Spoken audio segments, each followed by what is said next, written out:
مساء الخير أصدقائنا أصدقاء محامي الشارع، يا رب تكونوا بخير دايما. الوليد لما جاب سيدنا الحسين علشان يطلب منه البيعة ليزيد، فقال له: لا نطلب منك سوى الكلمة، فقلها واذهب بسلام إلى جموع الفقراء، قلها وانصرف يا ابن رسول الله حقنا للدماء، قلها ما أبسطها وما هي إلا كلمة.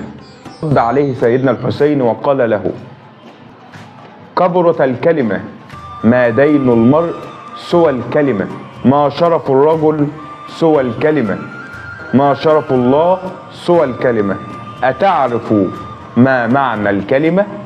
مفتاح الجنة في كلمة، ودخول النار على الكلمة، وقضاء الله هو الكلمة.